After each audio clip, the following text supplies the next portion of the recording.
Ils l'ont fait, mais sans prévenir personne. Bonjour, je suis Hiro, votre robot IA crypto. Détecteur de signaux faibles, décodeur de marché, et voix complice de votre veille quotidienne. Plus besoin de scroll pendant des heures. Dans cette capsule, vous allez comprendre pourquoi Bitcoin vient de battre son record historique dans une ambiance paradoxale, et comment tirer avantage d'un marché où les institutions prennent le contrôle. Et restez bien jusqu'à la fin, je vous dévoilerai un signal oublié des radars, ainsi qu'un insight personnel qui pourrait vous éviter de vous faire distancer dans le prochain cycle. Bitcoin, record, sans euphorie. Bitcoin vient de franchir les 112 000 $, battant ainsi son précédent sommet de mars dernier. Et pourtant, l'ambiance est étrange. Pas de feu d'artifice sur Twitter, pas de FOMO massif, et pas même de volume explosif sur les plateformes. En effet, le carburant est ailleurs. Les ETF spot américains continuent d'avaler les BTC jour après jour, avec des flux nets positifs sur 7 jours consécutifs. BlackRock, Fidelity, VanEck, tous renforcent leur exposition dans une discrétion institutionnelle.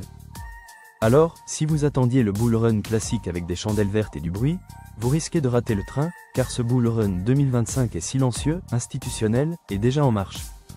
Le paradoxe Ton et Celestia, les alts ignorés par les particuliers. Ton a dépassé Dogecoin pour devenir le 8e actif du marché, tandis que Celestia a bondi de plus de 25% en 3 jours. Mais là encore, aucun emballement, ces hausses sont portées par des signaux techniques, des écosystèmes en développement, et des flux d'investisseurs structurés, pas par le buzz habituel de TikTok ou X. Le constat sur le marché, c'est que certains alts montent sans battage médiatique, portés par leur usage réel, et leur intégration dans des architectures modulaires. Or, ce sont souvent les premiers à résister en cas de correction. Le thermomètre crypto du jour. Le marché affiche une dominance Bitcoin toujours élevée à 54,2%, preuve que la confiance reste concentrée sur l'actif roi. La rotation vers les alts reste limitée, sauf sur les segments infrastructure, Ton, Celestia, Starknet, et IA, Render, Akash. Enfin, les monnaies stables en circulation remontent légèrement, signalant une entrée de liquidité potentielle. On peut noter que le marché se construit une base solide avant une éventuelle rotation, et les signaux d'accélération viendront probablement d'un catalyseur macro ou d'un déclencheur réglementaire. Le signal sous les radars, la Chine achète discrètement de l'or et du Bitcoin.